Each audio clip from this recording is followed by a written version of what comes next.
Redemption Hill! This is Joell Maisano. This is my first video update, hopefully in a series coming to you. This is coming from Lusaka, Zambia, and I will be here for 1 year, serving with the International Justice Mission. My transition here has been extremely peaceful, peace that I can't even understand. I'm so thankful for your prayers and for the prayers of other friends and family from home, because God has kept me really content and happy here. God is doing really incredible things here, which is the exciting part of this update. He commands in His Word that we need to seek justice for the oppressed and stand up for the destitute. And the organization I'm working for, IJM, they do exactly that. This team is an incredible team of really passionate people who are working on behalf of the oppressed and the poor who can't afford other forms of legal representation. So what IJM does in a global context is fight human trafficking in its various forms depending on whatever context that office is in. So in Southeast Asia, it's more in the sex trafficking and forced labor form. But here in Zambia, it's in the form of land rights violations. So basically, when somebody here has been orphaned or widowed because their father or husband or caretaker, whoever they're dependent on, passes away, it's oftentimes the case that the administrator of the estate or of the property will withhold it from the widows or orphans who are supposed to be inheriting it. So oftentimes they'll use brute force or violence or intimidation to scare them off their land. And a lot of times the widows and orphans and people who are left without anything else will have to find other places to stay for a while, or will have to struggle to pay school fees. We've had clients who have had to pull their kids out of school or had to come to IJM asking for food services because they couldn't afford to feed their families, or all sorts of things that they're facing.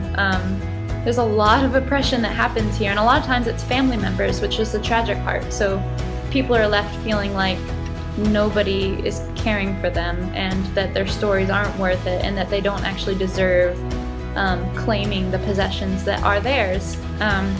So IJM in this office provides legal representation for these people who can't afford it, but they also provide for their physical needs and for their emotional and spiritual needs. So there aren't only lawyers, there are aftercare professionals who are counseling, who are putting them into aftercare programs that teach them life skills and different jobs and entrepreneurship so they can stand on their own, and after the case is over they can have a life and they can really live.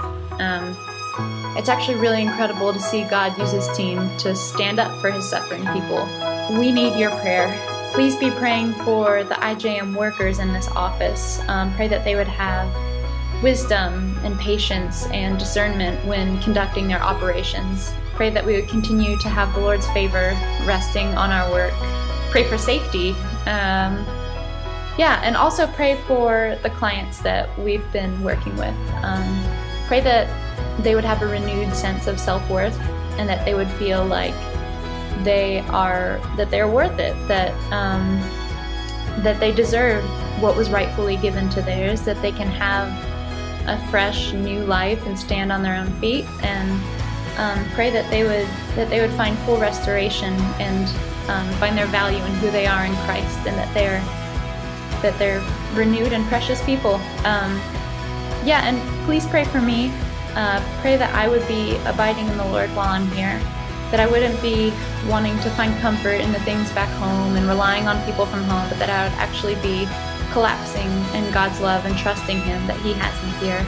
But pray that I would be seeking Him and being rooted in His Word, because I know that apart from Him, I can do nothing, and I'm only going to be bearing fruit and doing good work for this office if I'm abiding in God. So I pray that my work here would be excellent, and that I would actually be a blessing to the office I'm a part of. Just please pray that I would continue to be joyful and have energy that I can offer to the office. I think it's really cool anytime that we can see beauty around us or remain joyful even during all these hardships and all this spiritual warfare and evil. It's kind of like rendering Satan's schemes useless and powerless and affirming that our God is greater. So just pray for these things. Thank you so much for being willing to follow up on me and to pray, and seriously, you've encouraged me more than you know to even be asking to hear updates. So please continue in prayer, and I look forward to talking to you guys soon.